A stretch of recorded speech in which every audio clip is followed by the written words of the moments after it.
네, 제가 2주 전에 아들 방에 야구 방망이 들고 들어간 이야기 했던 거 기억하시죠? 네, 결말을 이제 오늘 말씀드리겠습니다. 일단 왜 그런 일이 일어났는지 제가 말씀드리진 않았죠.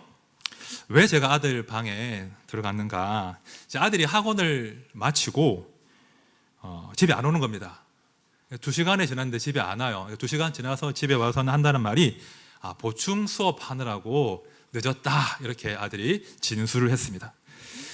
자, 그런데 아이가 안 오니까 엄마는 진즉에 학원에 전화를 해보았습니다. 전화를 했더니 2시간 전에 수업은 끝났고 보충 수업은 없었고 우성이는 진작에 집에 갔노라고 하는 선생님의 증언을 확보한 상태였습니다.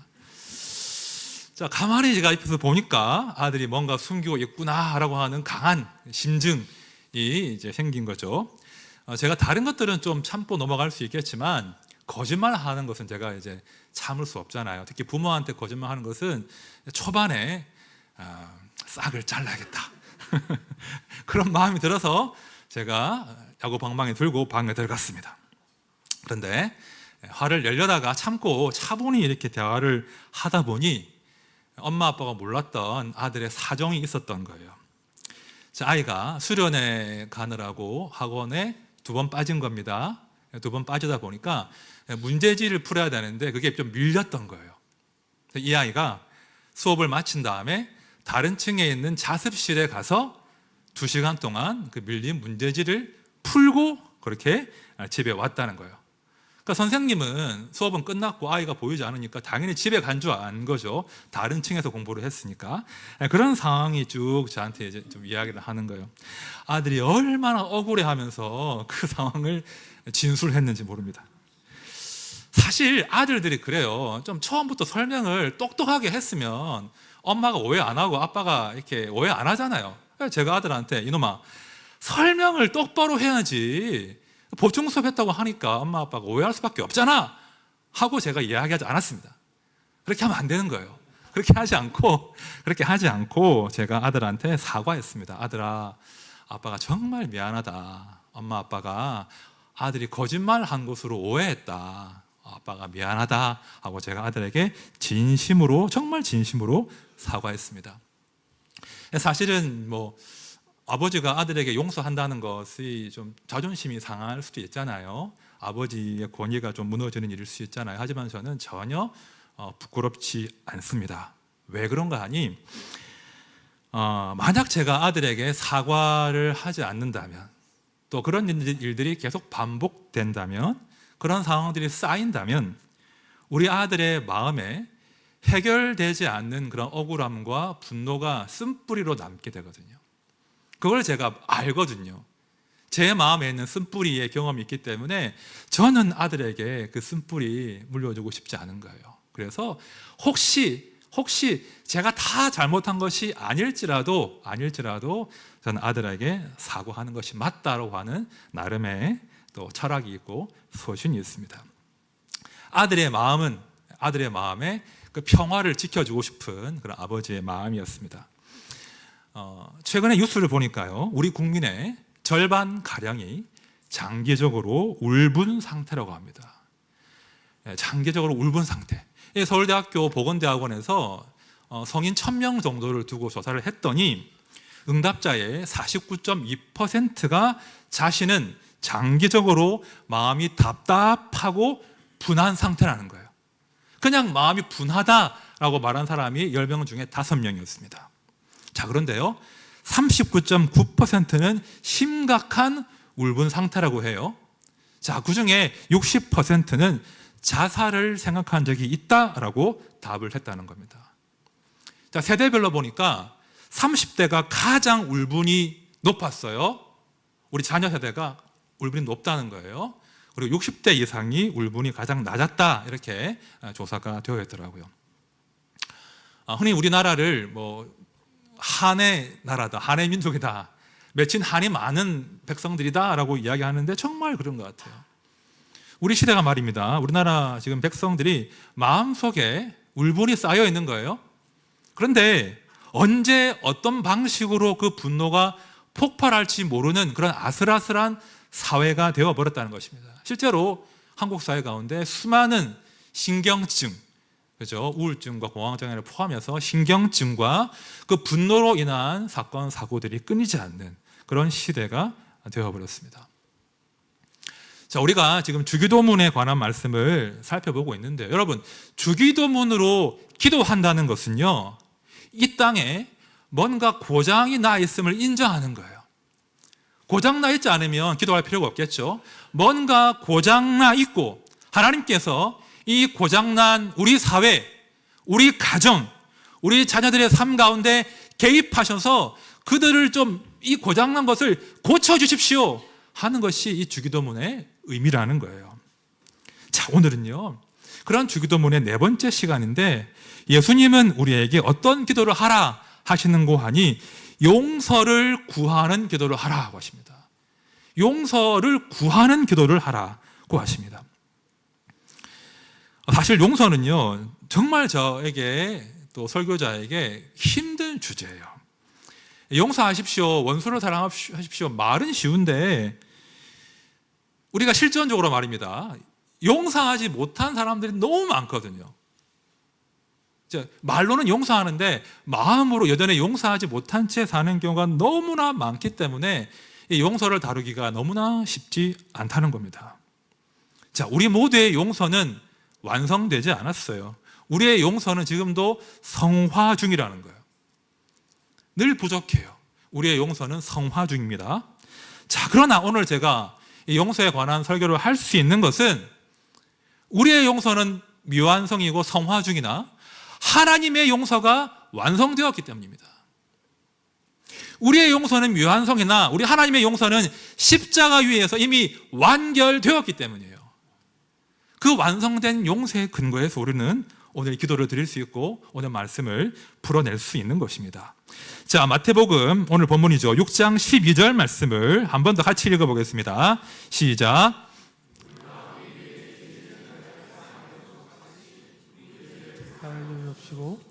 자, 이 기도는요, 사실 좀 마음이 어려워질 수 있는 기도인데 번역이 그래요. 마치 번역하기를, 하나님, 제가 저에게 잘못한 저 사람을 용서할 테니 하나님도 우리의 죄를 용서해 주십시오, 그런 뉘앙스처럼 해석이 된다는 겁니다.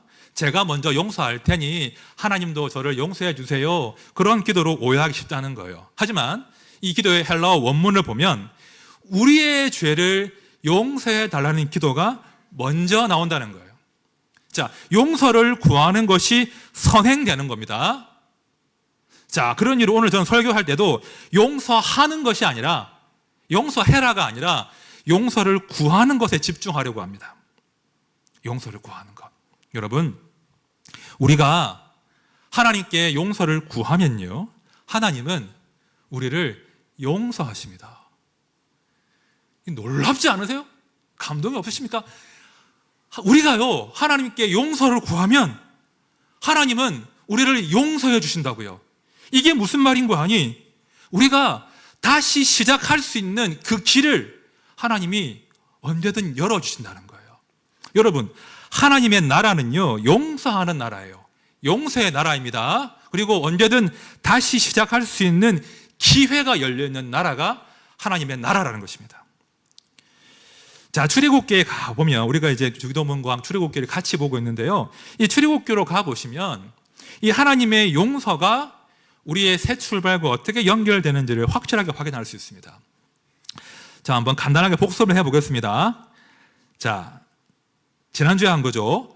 자, 출애굽기 16장에는 어떤 법칙이 나오죠? 16장, 만나를 수확하는 법칙이 나왔습니다. 그죠? 내가 하루하루 매일매일 너와 만나겠다, 나와 만나자, 이 법칙이 나왔고요. 자, 20장은 뭐가 나옵니까? 십계명, 그렇죠? 하나님 나라의 헌법이라고 할 수 있는 십계명이 반포됩니다. 그리고 24장으로 가면 하나님과 이스라엘 백성들이 공식적으로 언약을 체결해요. 나는 너희들의 하나님이고 너희들은 내 백성이다 라고 하는 언약 체결식을 합니다. 자, 그 언약식의 하이라이트 부분이 24장에 나오는데요, 제가 읽어볼게요. 24장 7절 8절이에요 잘 보세요. 언약서를 가져다가 백성에게 낭독하여 듣게 하니 그들이 이르되 여호와의 말씀을 모든 말씀을 우리가 준행하리이다. 모세가 그 피를 가지고 백성에게 뿌리며 이르되 이는 여호와께서 이 모든 말씀에 대하여 너희와 세우신 언약의 피니라 이렇게 되어 있습니다. 자, 언약서를 낭독해요. 우린 이제 그런 사이야. 낭독한 다음 백성들이 어떻게 답을 하죠? 우리가 하나님의 백성답게 살겠습니다. 말씀 따라 살겠습니다. 라고 약속을 합니다. 자, 그 다음 모세가 어떤 독특한 행동을 해요? 뭘 합니까? 백성들에게 뭘 뿌리죠? 피를 뿌린다는 거예요. 왜 피를 뿌리겠습니까? 목숨 걸고 지킨다는 거예요. 만약 이 언약 한 대로 하나님 말씀대로 살지 못한다면, 율법을 어긴다면 우리 목숨 내어놓겠습니다 라는 그런 죽음으로써 이 언약을 우리가 맺습니다, 이런 의미로 피를 뿌리는 거예요. 자, 이렇게 24장에서 그 피의 언약식을 체결했는데요. 자, 24장 이후에 25장부터 마지막 40장까지 어떤 내용이 이제 쭉 나오는지 혹시 아십니까? 자, 언약 체결식을 했어요. 그 다음 나머지의 모든 출애굽기 내용들은 뭐냐면 성막을 짓는 내용들이 쭉 진행되는 거예요. 이게 기가 막힌 거예요. 왜 언약 체결식 이후에 성막을 짓도록 하실까요? 그 성막이 뭐 하는 곳입니까? 제사 드리는 거예요. 성막은요, 하나님과 이스라엘 백성들이 만나는 곳임과 동시에 그 성막에서 제사를 드리면서 백성들이 자기 죄를 씻는 곳이에요. 자, 피로 맹세했잖아요. 죄 지으면 죽겠습니다라고 했는데 백성들이 죄 지어요, 죄 안 지어요? 죄 짓거든요. 법을 어기거든요. 그러면 그 언약식에 따르면 자기 목숨 내어놓아야 돼요. 이스라엘이 다 죽어야 돼요. 하지만 하나님께서 성막을 짓도록 하시고 제사를 드리고 그 죄를 동물들의 피로 씻도록 허락하신 거예요. 하나님께서 언약을 체결하시고 그 다음에 그 언약을 어기는 그 백성들의 죄를 용서하시고 다시 그들과 만나시기 위해서, 그들을 죽이지 않고 만나시기 위해서 성막을 짓도록 하신 겁니다. 여러분, 이게 우리 하나님 나라예요. 우리 하나님은요, 우리의 죄에 대해서, 그 죄의 결과에 대해서 우리에게 죽음의 책임을 묻지 않으신다는 거예요. 재물에게 그 죄를 돌리시고 다시 우리를 정결하게 하시고 다시 우리가 하나님의 백성으로 신부로 살아갈 수 있는 기회를 주시는 분. 너 죄 지었지, 너 이제 안 봐, 끝, 이게 아니라 다시 우리가 살아갈 수 있도록 기회를 주신 분이 우리 하나님이시라는 거예요. 나중에 솔로몬 왕이 성막을 대신해서 무엇을 짓습니까? 성전을 지어요. 성전을 다 지은 다음에 하나님께 봉헌하는데요, 그때 하나님이 솔로몬을 찾아오셔서 이렇게 말씀하신다는 거예요. 자, 역대하 7장 12절 이하 말씀 제가 읽어볼게요. 밤에 여호와께서 솔로몬에게 나타나사 그에게 이르시되 내가 이미 내 기도를 듣고 이곳을 택하여 내게 제사하는 성전을 삼았으니 혹 내가 하늘을 닫고 비를 내리지 아니하거나 혹 메뚜기들에게 토산을 먹게 하거나 혹 전염병이 내 백성 가운데 유행하게 될 때에 내 이름으로 일컫는 내 백성이 그들의 악한 길에서 떠나 스스로 낮추고 기도하여 내 얼굴을 찾으면 내가 하늘에서 듣고 그들의 죄를 사하고 그들의 땅을 고칠지라. 잘 보십시오. 우리 하나님 어떻게 하시겠다고요? 너희가 용서를 구하는 기도를 하면 내가 그 기도를 들을 것이다. 그리고 그들의 죄를 사할 것이다. 그 다음이 중요해요. 죄를 사한 다음에 그들의 땅을 고친다고 말씀하시는 거예요. 이 순서를 잘 봐야 돼요. 먼저 우리가 용서해 주시기를 구하고 하나님은 기도를 들으시고 우리의 죄를 사하시고 그 다음 그 땅을 고쳐주신다는 거예요. 여러분, 중요한 내용입니다. 고장난 이 세상을 고치시는 하나님의 비책이 뭡니까? 어떻게 고치신다고요? 하나님의 용서예요. 하나님의 용서가 이 땅을 고치고 이 땅을 새롭게 하고 우리로 하여금 새 출발하게 하신다는 거예요.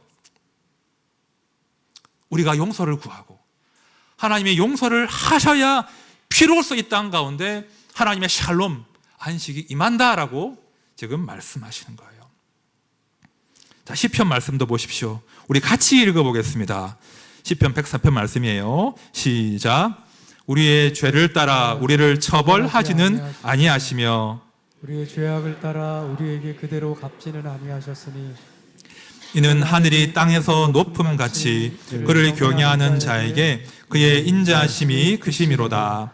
동이 서에서 먼 것 같이 우리의 죄가를 우리에게서 멀리 옮기셨으며 아버지가 자식을 긍휼히 여김같이 여호와께서는 자기를 경외하는 자를 긍휼히 여기시나니. 보십시오.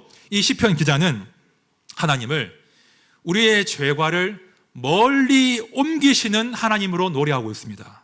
더 나아가서 자식을 용서하시는 아버지와 같다고 노래한다는 거예요. 하나님은 우리의 죄악을 벌지고 심판하시는 냉혹한 재판관이 아니라 우리의 죄과를 멀리 옮기실 뿐 아니라 우리를 자식처럼 아끼시고 용서하신다고 말씀하시는 거예요. 여러분, 시편의 이 말씀 우리 주님께서 오셔서 상세하게 스토리로 풀어주시거든요. 우리의 죄를 용서하시는 하늘 아버지의 모습 어디서 풀어주시나요? 어디서? 어떤 이야기죠? 우리의 죄를 용서하시는 아버지 하나님. 누가복음 15장의 탕자 이야기. 그렇죠? 구약에 노래한 그 하나님, 이제는 예수님께서 탕자 이야기 가운데 하늘 아버지를 소개하는 거예요. 자, 누가복음 말씀 들어보십시오. 아들이 이르되 아버지, 내가 하늘과 아버지께 죄를 지었사오니 지금부터는 아버지의 아들이라 일컬음을 감당하지 못하겠나이다 하나 아버지는 종들에게 이르되 제일 좋은 옷을 내어다가 입히고 그 손에 가락지를 끼우고 발에 신을 신기라. 그리고 살진 송아지를 끌어다가 잡으라. 우리가 먹고 즐기자. 이 내 아들은 죽었다가 다시 살아났으며 내가 잃었다가 다시 얻었노라 하니 그들이 즐거워하더라. 보십시오. 우리 하나님은 용서하시는 아버지이신데요, 용서하신 다음에 너 죄 지었으니까 일단 용서를 할 테니까 가서 근신해 라고 하지 않으신다는 거예요.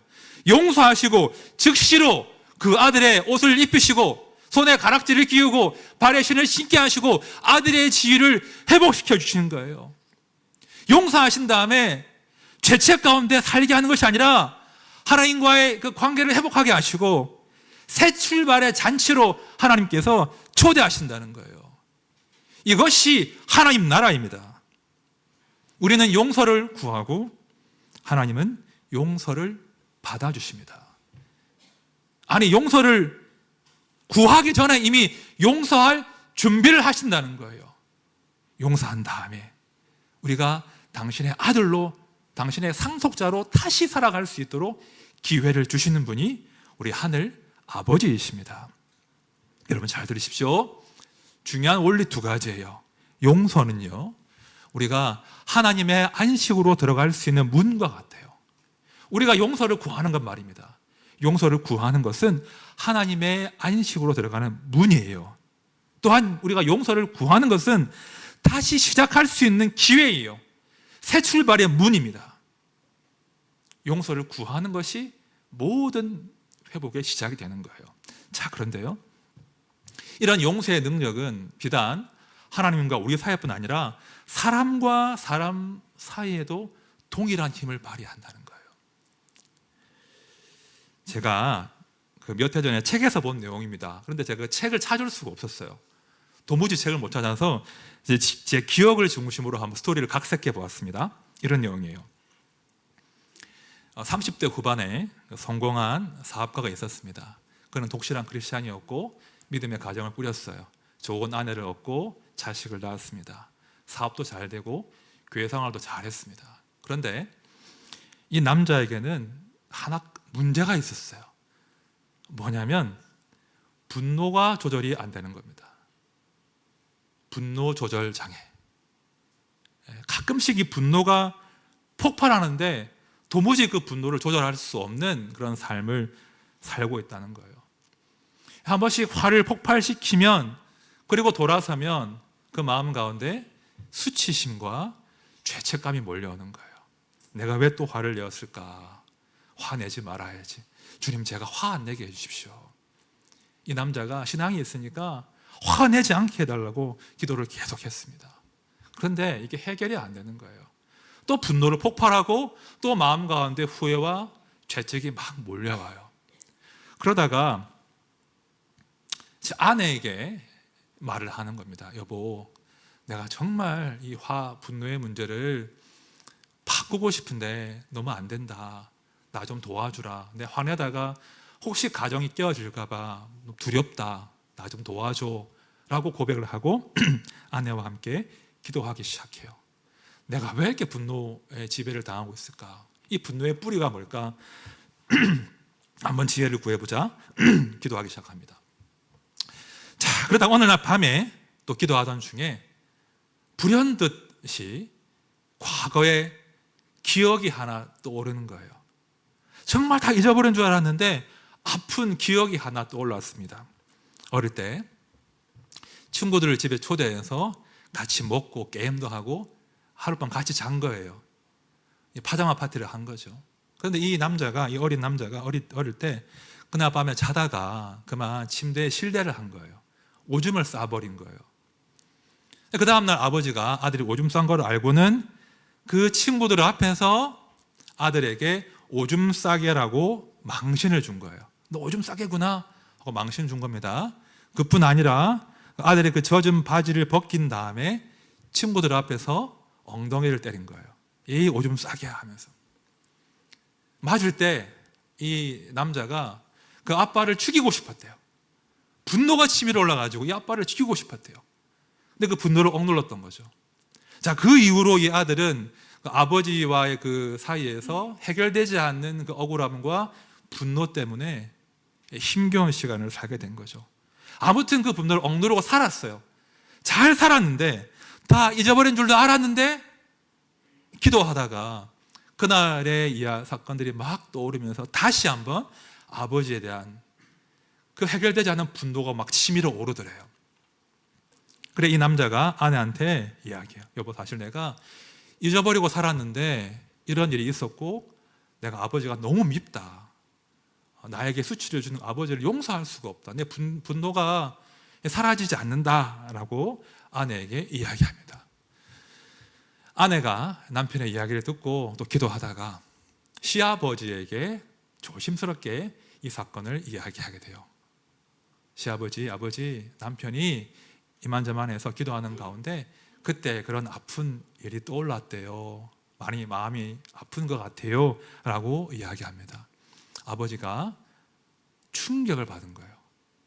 가만히 기억해 보니까 기억이 나거든요. 충격을 받은 거죠. 그때 그 사건 때문에 그렇게 아들이 분노 가운데 사는지 몰랐다는 거예요. 아버지가 몇 주간을 괴로워하면서 그 문제를 안고 기도하기 시작합니다. 그러다가 어느 날 밤에 아버지가 용기를 낸 거예요. 내가 이대로 넘어가면 안 되겠다.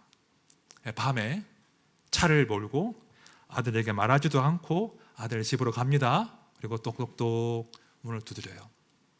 아들이 나와요. 깜짝 놀랐죠. 아버지, 밤에 웬일이세요? 아버지가 아들에게 사과합니다. 아들아, 내가 미안하다. 내가 그날 그렇게 친구들 앞에서 내가 너무 너를 망신 주고 이 귀한 아들을 내가 그렇게 학대했구나. 내가 미안하다. 잘못했다. 용서해 달라고 눈물로 아들에게 사과를 합니다. 아들이 아버지의 그 사과를 듣고 같이 눈물을 흘리는 거예요. 아버지의 그 진심 어린 사과를 아들이 받습니다. 자, 그런 다음에 이 아들의 인생이 바뀌기 시작했다고 해요. 그렇죠? 아버지의 진심 어린 사과를 받은 이후로 아들이 자신의 분노와 싸울 수 있는 힘이 생긴 거예요. 누군가를 용서할 수 있는 그런 힘이 생긴 것입니다. 미안하다. 아버지를 용서해다오. 이 진심 어린 이 사과가 아들의 인생을 새롭게 시작할 수 있도록 길을 열어주신 것입니다. 여러분, 마태복음에 이런 말씀이 있잖아요. 오늘 읽을 말씀인데 제가 볼게요. 그러므로 예물을 제단에 드리려다가 거기서 내 형제에게 원망 들을 만한 일이 있는 것이 생각나거든 예물을 제단 앞에 두고 먼저 가서 형제와 화목하고 그 후에 와서 예물을 드리라. 무슨 말입니까? 먼저 너희가 누군가에게 잘못한 일이 있다면 누군가의 마음이 너의 잘못 때문에 분노와 원망으로 가득 차 있다면 먼저 가서 사과하라. 그 다음에 나에게 와서 예물을 바치라. 이렇게 말씀하신다는 거예요. 누군가에게 사과한다는 게 얼마나 중요한지 모릅니다. 왜 중요한지를 알려면 그 앞에 구절을 보셔야 돼요. 5장 22절이에요. 우리 같이 봅시다. 시작. 나는 너희에게 이르노니 형제에게 노하는 자마다 심판을 받게 되고 형제를 대하여 나가라 하는 자는 공회에 잡혀가게 되고 미련한 놈이라 하는 자는 지옥불에 들어가게 되리라. 여러분, 용서를 구하지 않고 그 형제의 마음에 원망과 분노가 쌓인다면 그 형제는 마음으로 나를 저주하는 거예요. 미워하는 거예요. 마음으로 나를 살인하게 되는 거예요. 내가 용서를 구하지 않으므로 그 형제는 지금 지옥 가운데 산다는 겁니다. 여러분, 누군가에게 용서를 구한다는 것은요, 누군가에게 진심으로 사과한다는 것은 그 한 사람을 지옥에서 건지는 거예요. 내가 용서를 구할 때 그 사람은 비로소 지옥의 삶을 정리할 수 있는 거예요. 상처와 원망의 삶이 아니라 그 마음 가운데 안식이 회복된다는 거예요. 그것이 하나님 나라의 안식의 원리이고 용서의 원리인 것입니다. 용서를 구하지 않으면 이 새로운 출발을 할 수 없습니다. 자, 그런데요, 중요한 내용 다 이야기했습니다. 그런데요, 여기까지만 제가 설교하려고 했어요. 근데 남았어요. 용서를 구하라 말고 뭐죠? 용서하라. 너무 힘들어요. 용서를 구하는 것 할 수 있겠는데 용서하는 것은 여전히 우리 모두에게 쉽지 않은 숙제입니다. 용서하지 못해서 그것 때문에 마음이 불편한 분들이 상당히 많은 줄로 제가 압니다. 도무지 용서할 수 없는 경우가 있거든요. 그렇잖아요? 진심을 담아서 용서를 구하지 않는데 내가 용서한다는 것 정말 어려운 일입니다. 하나님도 먼저 용서를 구하라고 하셨잖아요. 그렇죠? 특별히 나보다 더 힘세고 높은 자리에 있고 돈 많고 그러면서 나에게 원망 들을 만한 그런 일을 한 사람, 그런 사람을 용서한다는 것은 어쩌면 우리의 영역이 아닐 수도 있다는 거예요. 저는요, 자신의 힘으로, 재력으로, 권력으로, 부당한 힘으로 누군가에게 억울한 일을 행한 그 사람은요, 우리의 용서 이전에 하나님의 공의 앞에서 판단받고 깨어진 일이 선행돼야 한다고 봐요. 그것이 하나님 나라의 정의예요. 그죠? 힘이 있고 권력이 있는데 그것으로 부당하게 누군가를 착취하고 억압하고 힘들게 한다면 우리의 용서 이전에 하나님의 공의의 다스림이 필요하다는 거예요. 그 다음에 용서가 가능한 거죠. 그런데요, 그럼에도 불구하고 우리는 여전히 용서하는 삶을 살아야 한다는 것입니다. 분명 용서하라고 하셨거든요. 그래서 성도는요, 용서의 마음을 구하는 거예요. 용서가 쉽게 되면 기도할 필요 없죠. 용서가 어렵기 때문에 용서의 심장을 달라고, 용서의 마음을 달라고 우리는 구하는 겁니다. 먼저 우리를 용서하신, 먼저 우리의 1만 달란트의 빚을 탕감해 주신 그 용서를 알아갈수록 우리는 또 다른 누군가를 용서할 수 있는 그 힘을 키워내게 된다는 거예요.